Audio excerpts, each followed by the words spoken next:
5 seconds.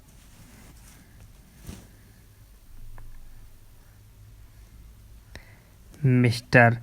Raj Malhotra learned senior counsel appearing on behalf of the appellant would submit that the division bench of the High Court committed a serious error in passing the impugned judgment in so far as it failed to take into consideration the importance of holding a physical test before preparation of the select list.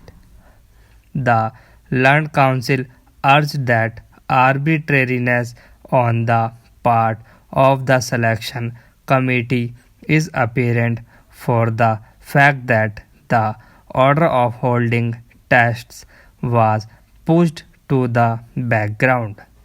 It was furthermore submitted that the division bench of the High Court did not assign sufficient and cogent reasons for interfering with the well considered judgment of the learned single judge and proceeded to modify the same without any application of mind. Our attention was moreover drawn to the fact that the purported reasons for modification, which were enumerated in paragraph 12 of the impugned judgment, really contain the statement of facts, and thus the same is wholly unsustainable. Mr.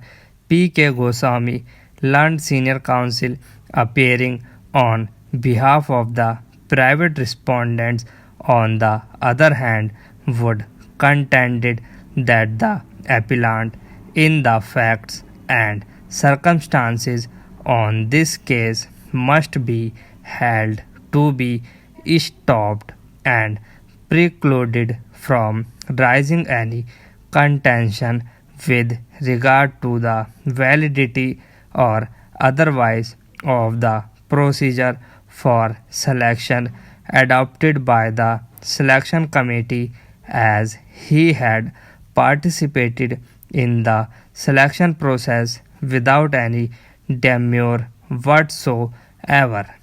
It is stated that pursuant thereto and in furtherance thereof only the said respondent had been appointed and had been working since then.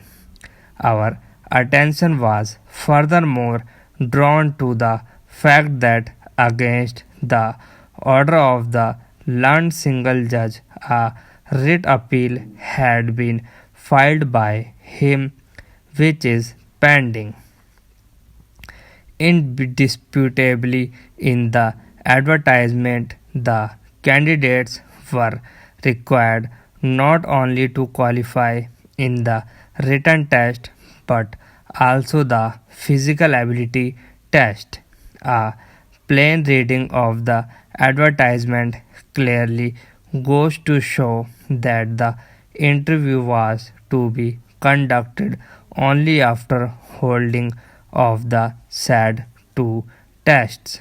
In tune with the said requirements, only the candidates were asked to appear in the written test on 26/4/1998 and in the physical test on 28/4/1998.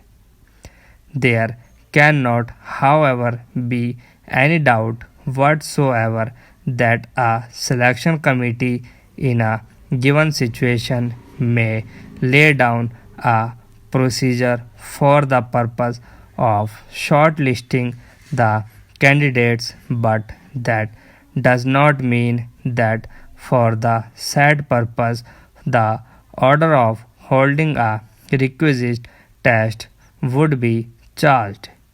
In terms of a decision which was taken on 7/4/1999, the selection committee thought to take interview prior to holding of the physical ability test physical ability test, keeping in view the nature of the job required to be performed by the candidates was an extremely important one.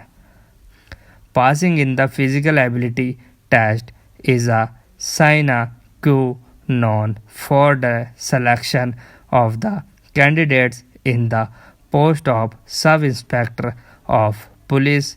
It was indeed a competitive test, and the merit list should have been prepared not only on the basis of the written test and interview but also the physical ability test.